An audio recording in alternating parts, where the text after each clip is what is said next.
روزانہ ایسے اسلامی واقعات سننے کے لیے ہمارے چینل کو سبسکرائب ضرور کریں۔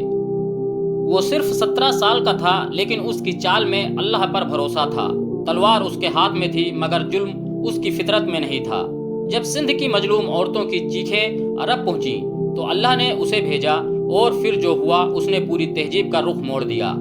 یہی ہے محمد بن قاسم کی وہ داستان جس نے انصاف اور اسلام دونوں کو ہندوستان تک پہنچا دیا۔ دوستوں، سن 92 ہجری کی گرمیوں کا ایک تپتا ہوا دن تھا جب عرب کی سرزمین پر ایک نوجوان اپنی تلوار کو اپنے ہاتھوں میں تھامے ہوئے بیٹھا اللہ سے دعا کر رہا تھا۔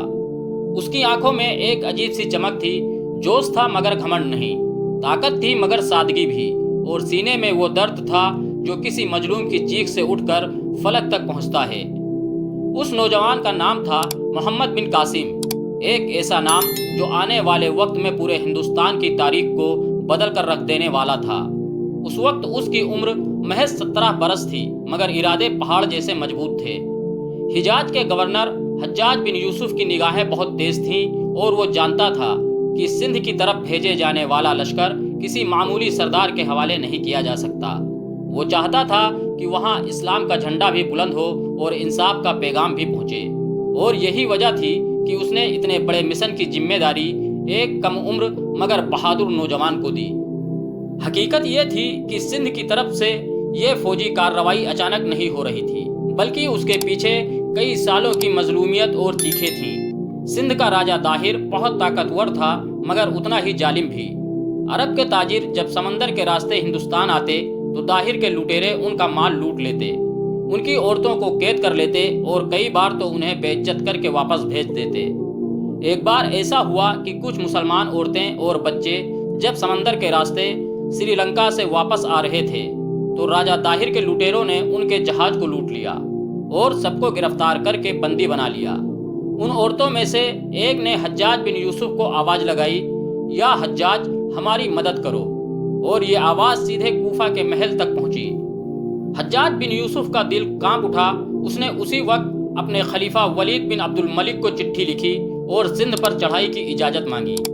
اجازت ملتے ہی اس نے سب سے پہلے 2 سرداروں کو بھیجا، مگر وہ دونوں ہی طاہر کی فوج کے آگے ہار گئے۔ تب جا کر حجاج نے محمد بن قاسم کو بلایا۔ جب محمد بن قاسم کو بلایا گیا تو وہ طائف میں تھا۔ حجاج نے اسے بلا کر کہا، مجھے ان مظلوموں کی چیخوں کا جواب دینا ہے، کیا تو تیار ہے؟ محمد بن قاسم نے کہا، اگر اللہ کا حکم ہو اور مظلوم کی مدد میرا مقصد ہو تو میں اپنی جان بھی قربان کرنے کو تیار ہوں۔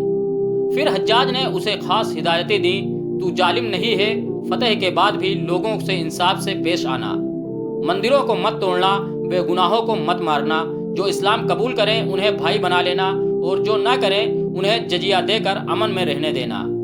محمد بن قاسم نے ان سب باتوں کو اپنے دل میں بسا لیا اور فوج لے کر سندھ کی طرف روانہ ہو گیا۔ جب محمد بن قاسم سندھ پہنچا تو اس کی فوج میں تقریباً 6000 سپاہی تھے۔ راستہ بہت کٹھن تھا، ریگستان، پہاڑ، ندیاں اور اوپر سے موسم کی سختی، مگر اس نے ہر مشکل کو صبر، حکمت اور بہادری سے پار کیا۔ سب سے پہلا قلعہ جو اس کے سامنے آیا وہ تھا دبل کا۔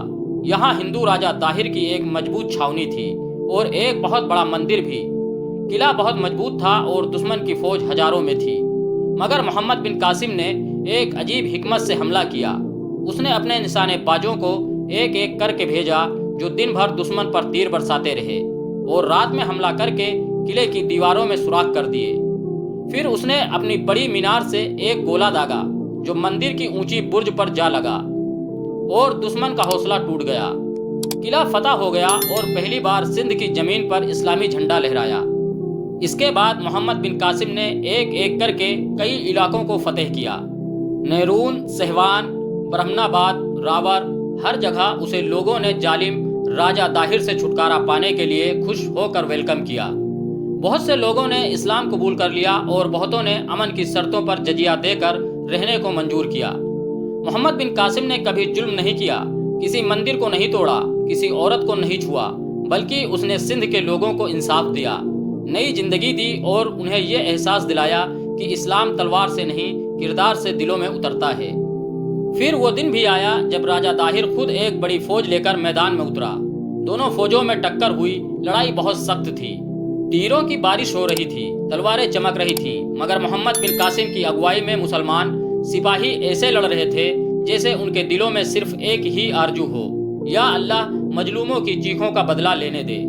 آخرکار طاہر کا ہاتھی گھائل ہو گیا، وہ نیچے گرا اور لڑتے لڑتے مارا گیا۔ اس کی موت کے ساتھ ہی سندھ کا بڑا حصہ اسلامی حکومت میں آ گیا اور مسلمانوں نے وہاں انصاف اور امن کا جھنڈا گاڑ دیا۔ فتح کے بعد محمد بن قاسم نے ایک بہت بڑی تقریر کی جس میں اس نے کہا، میں کسی کی زمین لینے نہیں آیا، میں انصاف دینے آیا ہوں۔ میں اللہ کے اس پیغام کو لایا ہوں جو ہر انسان کو برابری اور امن کی زندگی دیتا ہے۔ لوگوں کی آنکھوں میں آنسو تھے، بہت سے لوگوں نے اسی وقت اسلام قبول کیا، مندروں کو ویسے ہی رہنے دیا گیا، پجاریوں کو ان کی عبادت کی اجازت دی گئی اور ہر ضرورت مند کو راشن اور سرکشا دی گئی۔ محمد بن قاسم نے ایک نئے دور کی بنیاد رکھ دی تھی، ایسا دور جس میں مذہب، جات پات، رنگ نسل سے اوپر اٹھ کر انسانیت کی بات ہوتی تھی۔ مگر یہ کہانی یہیں ختم نہیں ہوتی۔ فتح کے کچھ مہینے بعد جب خلیفہ ولید کا انتقال ہوا اور حجاج بن یوسف بھی دنیا سے چلا گیا تو نئے خلیفہ سلیمان بن عبد الملک نے پرانی رنجش کی وجہ سے محمد بن قاسم کو واپس بلا لیا۔ اسے جھوٹے الزام میں گرفتار کیا گیا اور ایک ایسے نوجوان کو جو ساری دنیا میں اسلام اور انصاف کا نام اونچا کر چکا تھا اسے جیل میں ڈال دیا گیا، جہاں بہت کم وقت میں اس کی موت ہو گئی۔ کہتے ہیں جب محمد بن قاسم کا جنازہ سندھ سے ہو کر گزرا تو ہر گلی، ہر گھر سے لوگ نکل کر رو پڑے۔ ہندو ہو یا مسلمان، ہر کسی کی آنکھ نم تھی، کیونکہ انہوں نے اپنی زندگی میں ایسا انصاف پسند اور رحم دل فاتح کبھی نہیں دیکھا تھا۔ آج بھی سندھ کی مٹی میں اگر کبھی انصاف کی خوشبو محسوس ہوتی ہے تو وہ محمد بن قاسم کی ہی بدولت ہے۔ ایک 17 سال کا نوجوان جو صرف تلوار نہیں بلکہ کردار سے بھی فتح کرتا تھا، جس نے دکھا دیا کہ اسلام کی اصلی طاقت مسجد کی میناروں میں نہیں بلکہ اس انسان کے دل میں ہوتی ہے جو ہر مظلوم کی چیخ پر لبیک کہتا ہے۔ محمد بن قاسم کی یہ داستان صرف ایک فتح کی نہیں بلکہ ایک تہذیب کی بنیاد کی داستان ہے جو آج بھی انصاف اور امن اور برکت کا پیغام دیتی ہے۔